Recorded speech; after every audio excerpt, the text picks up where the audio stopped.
Hey, Hound Dogs, I'm David Hankins, And I'm Paul Hankins. and welcome to On the Air with Power Squared, a weekly look behind what we hope will be everyone's favorite comic book, Power Squared. This week, though, we're going to do something a little different and go behind the scenes of another endeavor, Trophy Unlocked, Yes. which Paul started 10 years ago today. Yeah. So let's talk a little bit about Trophy Unlocked. Your first review was Tron Legacy. Yeah. What made you decide to start a blog with that? Well, we were in line for it at the El Capitan, and the idea just suddenly popped into my head to do it. I had already there was a period of time where I was on DeviantArt.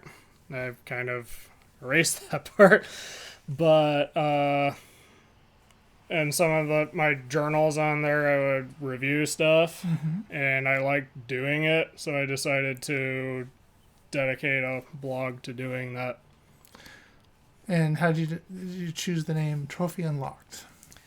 I just wanted a video game reference. That's amazing. Kind of combining the PlayStation and Xbox achievement systems. Okay. So your first review was Tron Legacy. Yeah. And then what kept you doing it? I mean, so your idea was, you like reviewing things, you just kept doing it, right? Yeah. And you brought Trevor in Yeah. pretty quickly. Yeah. And then later you brought me in, Yeah. sort of try to do. So the original focus was movies, video games, and comic books related, right? Well, the video game comics thing came later. Okay. And I consider that a failed experiment because I'm not good at reviewing comic books. But you still review video games, Yeah. which you're good at doing. And so you brought me in later to sort of do kind of older movies to sort of give the blog more of a Yeah. perspective. And because or some things like True Grit, I was not going to be good at doing that kind of thing. Right. Because at the time I didn't have experience with that kind of movie. Right. So I've been doing it. So I've been doing kind of older films and some current releases, but not video games. Yeah. And you and Trevor do video games and movies. Yeah. A lot of animated movies. Yes. The blog has a lot of. It has a, I like the fact that there's movies from the 1890s to 2020 on there. Yeah. That's a nice and bookend, and you have a wide range of things that you've reviewed. Yeah. Right. So, is there some? Do you have a favorite review that you've done? Actually, one review I had been thinking about more was my review of Death Stranding from last year. I think it was last year. That was a big Hideo Kojima game, and that review was in Word, which is where I write the reviews first. That was like 10 pages. That was because there was a lot to it. So I think I liked being able to get very in-depth on exactly what did and didn't work about it. Or I liked this, but not this part of it, or stuff like that. Has there ever been a time when you got kind of tired? I mean, is sort of doing a blog on a consistent basis can get kind of wearing. Is there any time that you kind of like got tired of doing it? Yeah. There was a point where I kind of wasn't having fun doing it. That actually happened to be around my first review of DMC Devil May Cry. After that, I wasn't so sure I wanted to keep doing it, partly because with that review I got too swept up in the controversy surrounding it, so I wasn't as objective as I could have been. And for a while I played games without reviewing them because I just wanted to have fun. I guess in a sense it felt like a job at some point. Right. But after I re-reviewed DMC Devil May Cry through the definitive edition, I suddenly got more energetic about doing it again because I feel like I kind of conquered a demon in a sense. Right. So besides the three of us, Yeah. who else has anybody else reviewed stuff? I see there are a few guest reviews occasionally. It's been a while. Yeah, there was one person there was a friend that I tried to bring in at one point, but they only put up like 2 things. So that was also a failed experiment. You have to try. And I occasionally, a couple of times, brought someone in to help fill out a list that we did, which we have since kind of redone on our own, based on games we had played since that. And I think I also got them to do an April Fool's post. Okay. I had to rein in the tone a little. So, and it's not just, I mean, there's over 1,100 posts, reviews, but there's actually like another 100 or so other posts on there. Yeah. And what are those when you do them? Well, a couple of them, at least a couple of them are like top 10 lists. Right. Which are, kind of lazy content, but it helps fill something out. Some of them are review hubs, which is collections of reviews. Right. I've considered making another page to try to catalog the reviews better. Okay. I just haven't gotten around to doing it because that would be a lot of work. Right. And there's also like end of year posts that we've done, and other special posts like that time we ranked the entire MCU. Right. So there's variety to what's on there. Yeah. All right. Okay. So for your 10th anniversary post, yes, you chose The Last of Us Part 2, which for those of you watching, I have right here. Okay. So what prompted you to choose The Last of Us Part 2 as that post? Well, I guess I'll first bring up this also doubles as review 1125. Okay. So that's a small milestone right there. Okay. But I picked that because for the 10th anniversary I wanted to do something big. Like I wanted it to feel like a 10th anniversary thing instead of just something random like what had happened a couple years. Like one time it was kind of not so great review of Star Wars Episode 8 because it was just happened to be at the time. Right. Or there was at least one other where it just happened to be at the time, but it wasn't necessarily the best content. Okay. But I wanted something that was like big, it made some kind of impact, and something I could really dive into. Okay.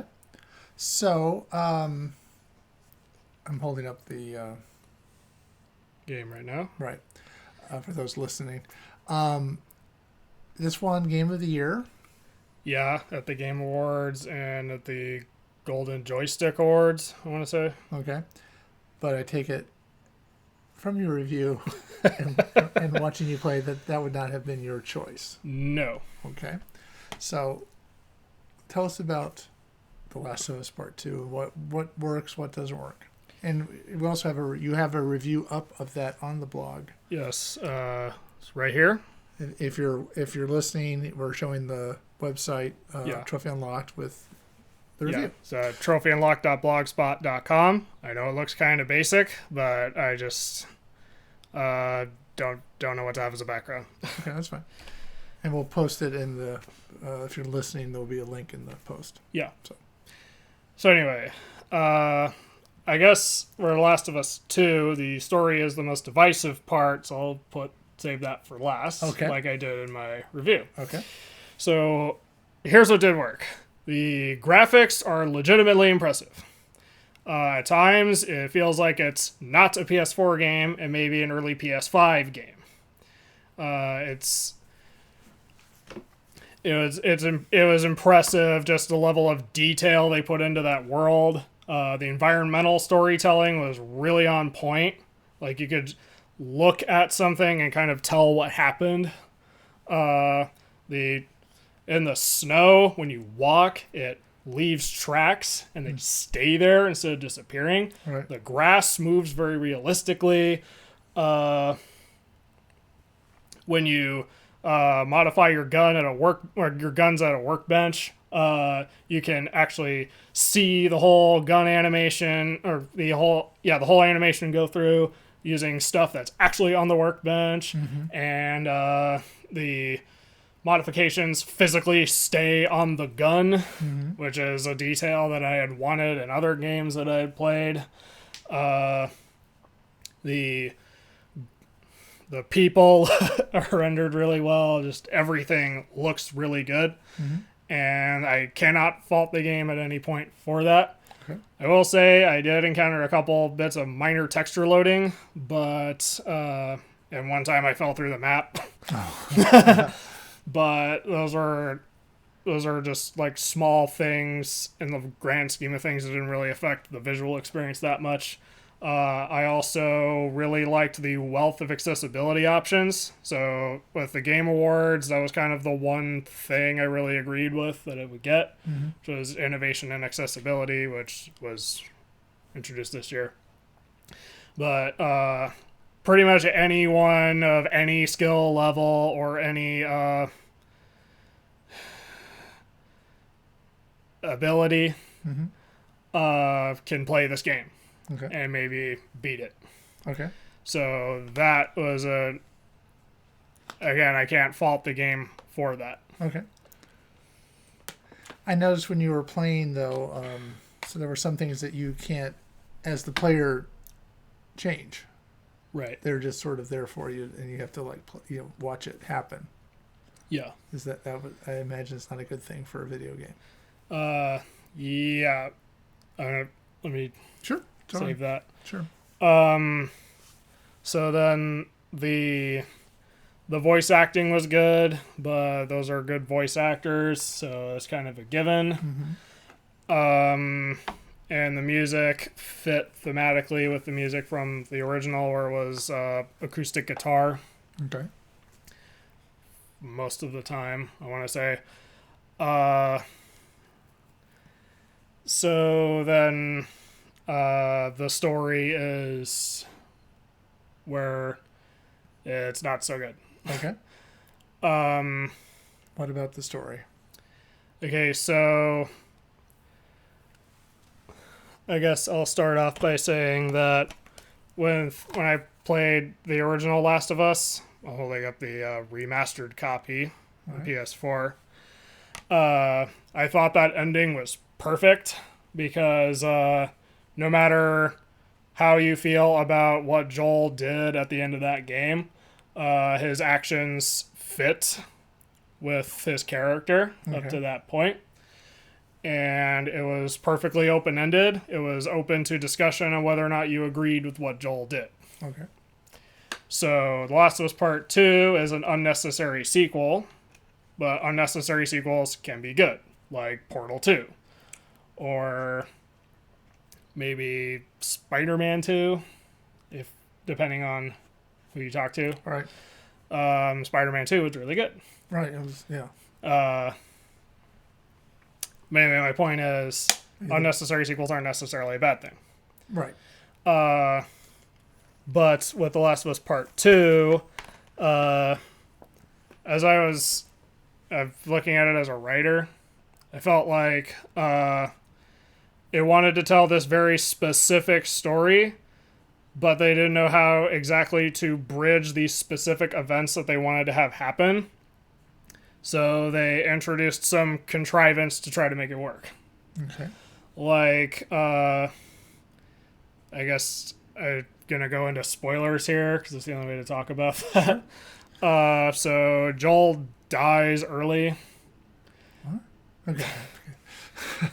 And honestly, that's kind of one of the most well-known parts of the game right now. But in order for Joel's death to work, it requires him to kind of act out of character. Some would say he went soft in his 4 years at Jackson, but as I was playing, I didn't get any sense of that at any point. Okay. And so as far as I could tell, he acted out of character with no hint of him changing. And then for sorry, I'm trying to say things off the top of my head. In order for, like, let's say, Abby to know where Ellie is for the climactic fight kind of towards the end of the game, it requires Ellie to just kind of conveniently drop her map where it shows exactly where she is. Mm-hmm. So Abby sees that and goes, oh, that's where she is, and goes over there to try to kill her. Right. That's kind of convenient, yeah. Yeah. There's also, like, Ellie kills 2 people in an aquarium. Abby is not supposed to be there, so, we'll have this other character run away, and Abby chases after them, and that's why she wasn't in the aquarium. I see. Things like that bothered me. Right. Sort of cheap writing tricks. Yeah. The game, in a way, was full of that. Or the story was. Mm-hmm. There were parts of the story that I did like, specifically the characters Yara and Lev, because they're from a cult, and they were running away from that.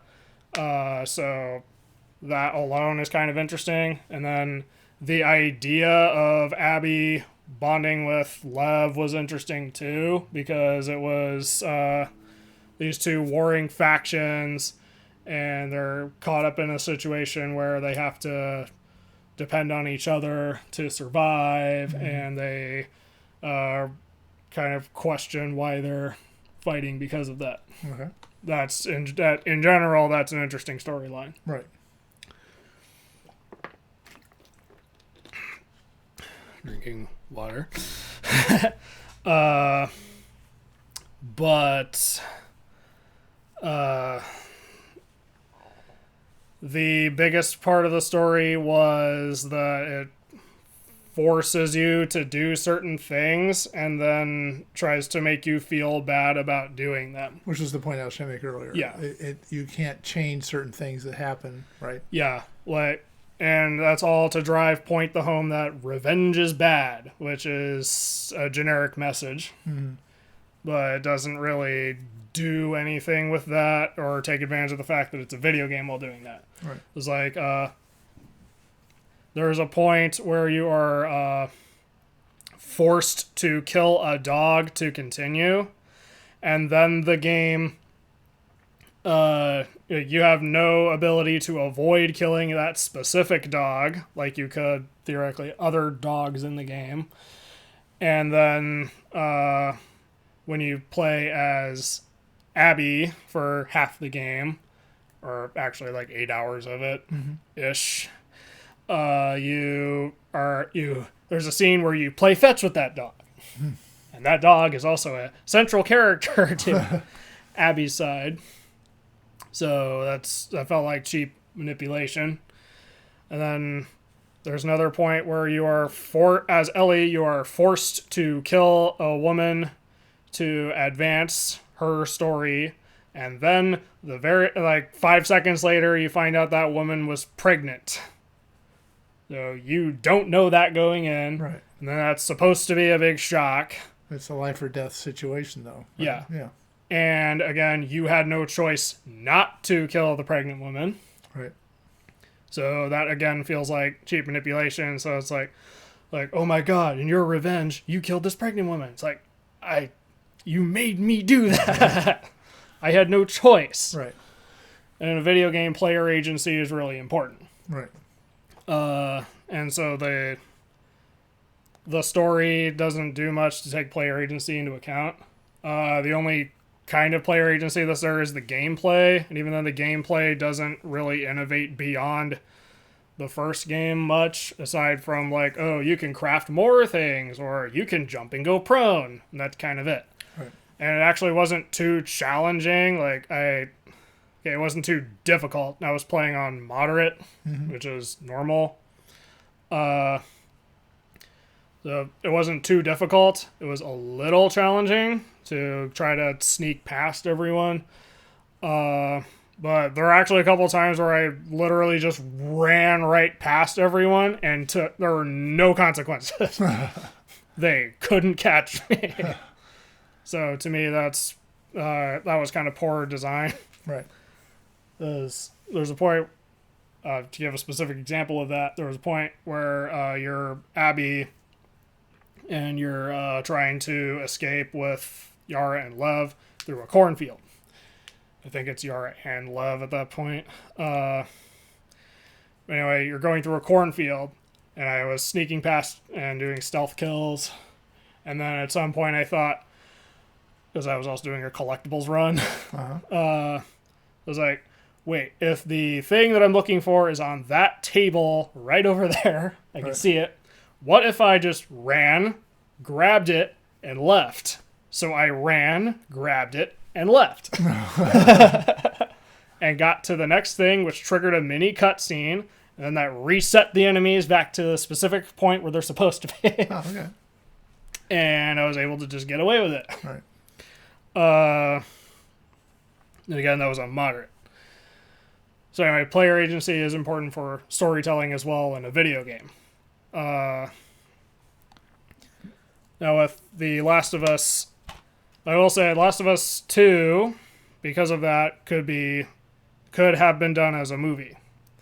Now you could easily level the same complaints at The Last of Us, the original, but the original Last of Us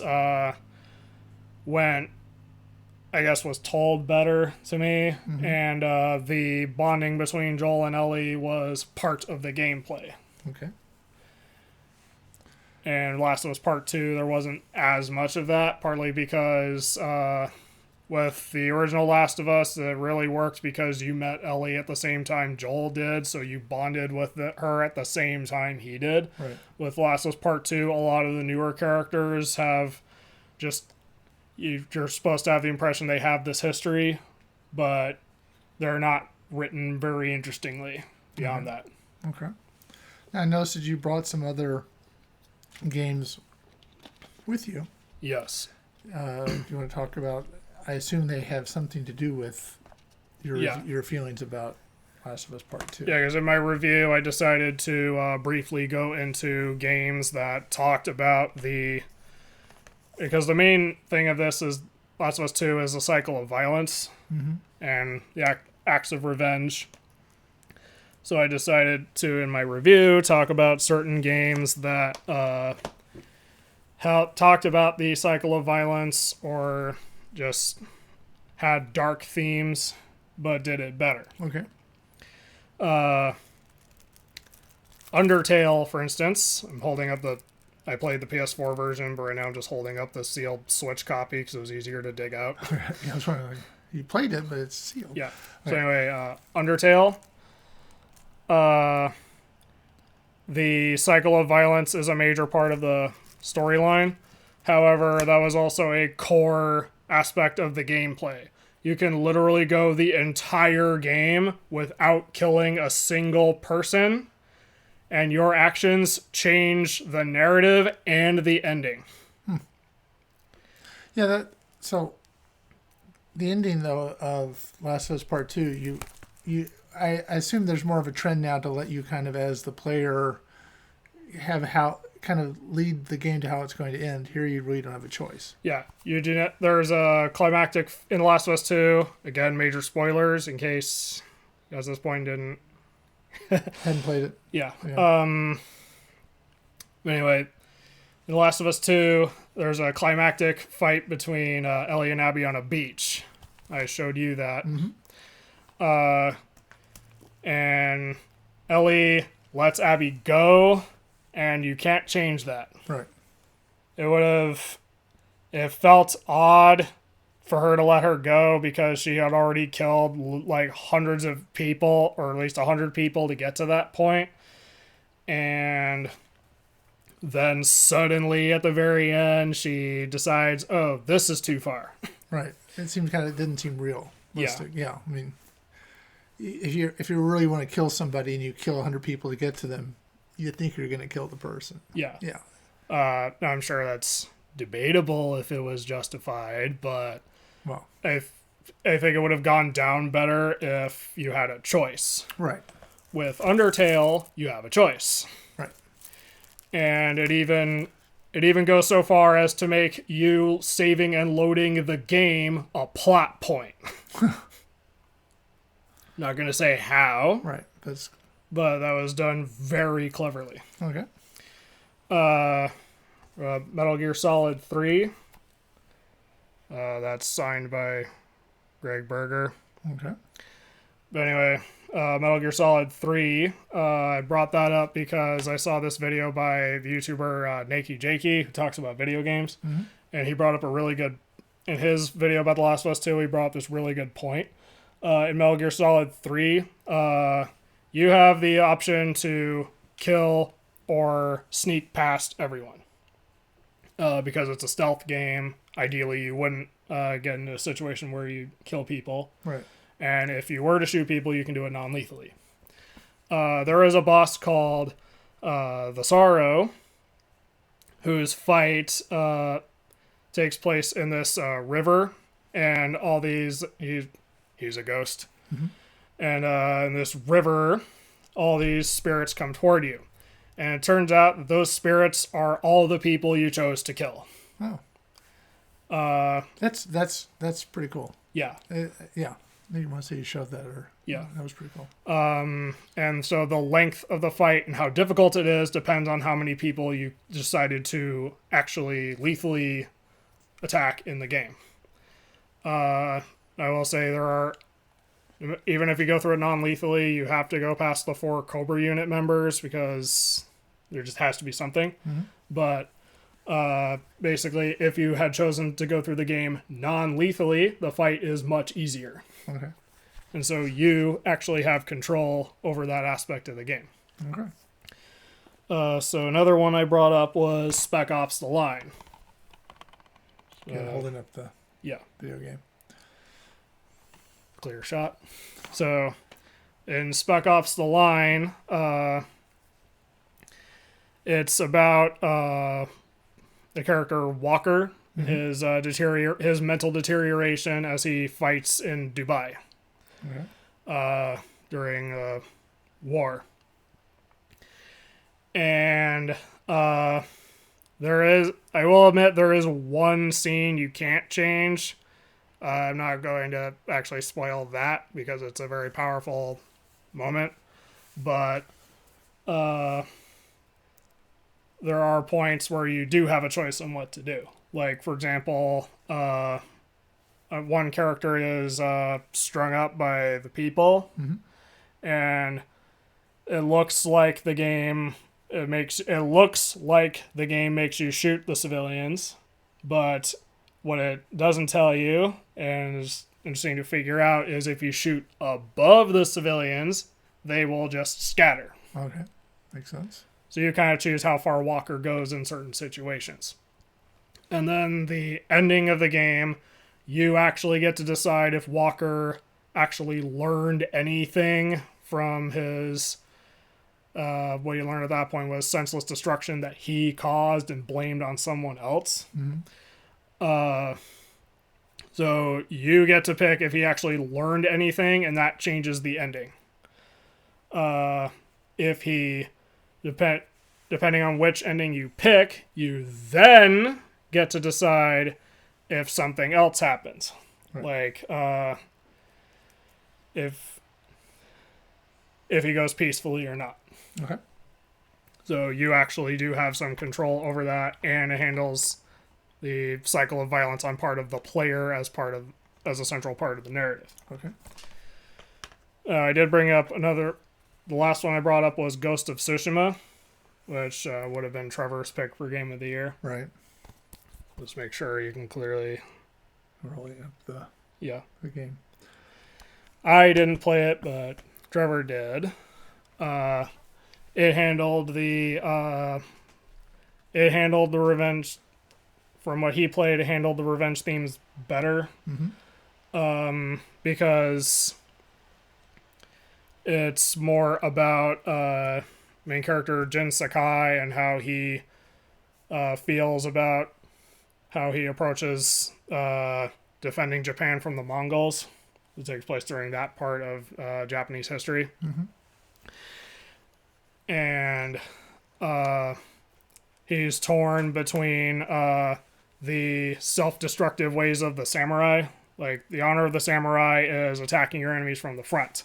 However, he realizes that that causes needless deaths. Right. So you have the option to have him adopt the ways of the ninja, which is considered dishonorable because you're attacking the enemy from behind, but it saves more lives. Right. So he's torn between that while you're playing the game. And he does inevitably get his revenge against Khotan Khan for attacking Japan. But then the very ending of the game, you have a choice on how it ends. So I think that's sort of how the games should be going. Yeah. That's what separates them from a movie. Yeah. Because the interactive element is what makes a game a game. Right. For this discussion, right here. Okay. I decided to bring out one more game. Okay. Silent Hill 2. Just make sure you can see that for those who are watching. All right. Silent Hill 2. It's about James Sunderland going through the town of Silent Hill, and he's confronting his own personal demons. Okay. But that's handled really well, and I forget which year this was made. It was in the early 2000s. I know that for sure. But it's filled with all this symbolism that's really powerful when you realize what it is. Like, for example, the purpose of the iconic pyramid head that was introduced in Silent Hill 2. Right. When you realize what pyramid head represents, that's actually very powerful. And then there's also another interactive element that could only be shown in a video game, which was at the beginning, in your inventory, you have his letter from Mary, and over the course of the game, it disappears. First, the text disappears, then the letter disappears, and the envelope disappears. That's weird. So then you're wondering if it was actually real all along. Oh, or just imagine it. Yeah. Like, did he make it up? And there are actually like 6 different endings, although admittedly 2 of them are joke endings. That's because I guess as a Japanese developer, they thought they could have, just have a little fun. Right. But there are 4 more serious endings. And the game handles along the way, the game handles these, I guess at the time, taboo topics. Like suicide, just to name one. Right. And it handles them in a very mature and you could say tasteful way. And you encounter other people throughout the town, or 2 other people during the town who are seeing their own personal demons coming to life. And you see them slowly deteriorate as well. Right. And so when you get to the very end, it turns out the ending you get is determined by your general behavior. And if James interacts with if you as the player interact with specific objects, like if you look at a knife in your inventory, that's one trigger for one ending, or part one of a series of triggers for one ending. Or if you look at Mary's picture often, then that helps guide the game towards one ending. Okay. And so on. So the way you approach the game determines the ending, and then because there is no definitive ending to that game, you get to pick based on your interpretation of James's personal demons and his tragic past, which one makes more sense to you. Okay. So are these games that you've talked about, are they also reviewed on Trophy Unlocked? Yes, they are.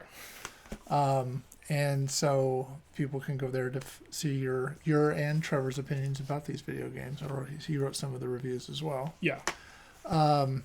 Okay. So going back to The Last of Us 2. Right. It's just it is not the worst thing ever made, because it did do some things well, but it's also not a 10 out of 10 Game of the Year winning masterpiece. Okay.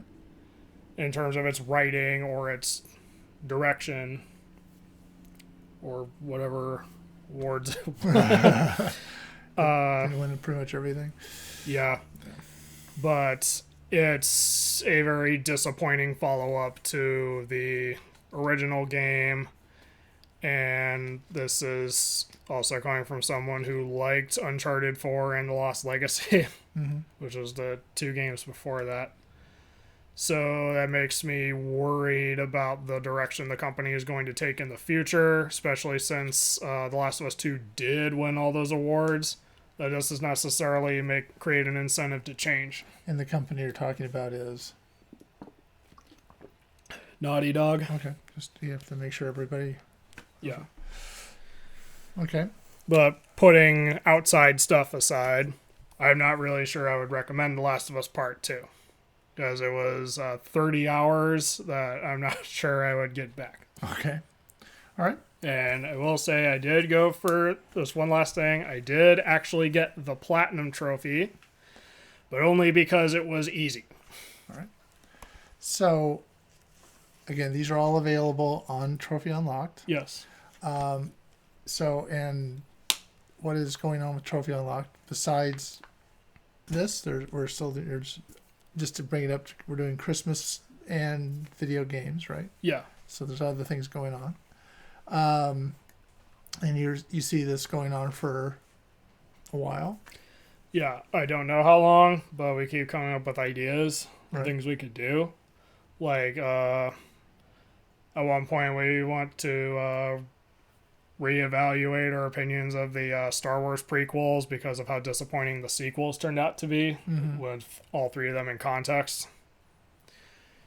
And other stuff like that. I know I've got like 40 or so reviews that Yeah. I've done. So yeah, we got stuff for a while. Just Yeah. kind of like bringing it back to Power Squared. We have a lot of ideas still to go. Yeah. So, all right. Do you have any other questions about The Last of Us 2? No, I think you kind of covered everything, don't you think? Yeah. All right. I did go in a little more in depth in the review. All right. So I would also encourage reading that. All right. Again, that's trophyunlocked.blogspot.com. Okay. Anything else you want to talk about? Again, congratulations, though, on 10 years. That's a long time to dedicate yourself to doing something. Yeah. And you should be, I think that's a big accomplishment. I'm proud of you for doing that. Yeah. As the father. Every so often I have to remind people of that. I guess I'll mention at the time of this recording, since I have the original Spyro trilogy on PS1, I was playing that. Okay. So in that way, when I get around to playing Spyro Reignited, I will know exactly what they changed or didn't change. Okay. And then I imagine that as a whole series on its own. I am also working on doing other series of reviews, like the 5 Shantae games that are out, as I really like that series. And as the PS5 is a thing, we're going to have actual PS5 content sometime in the near future. All right. Okay. I think that's so we now kind of know why you did it. Yeah. We talked about the major review that was your 10th year anniversary and kind of the future of the blog. Yeah. Okay.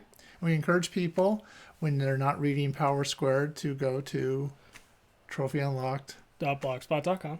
And read. There's 1,120, over 1,100 reviews there, 1,125 as of today. Yeah. There'll be more tomorrow. There'll be more the next week. Every Wednesday, and it seems like every Wednesday and Saturday at least we put out a review. Yeah.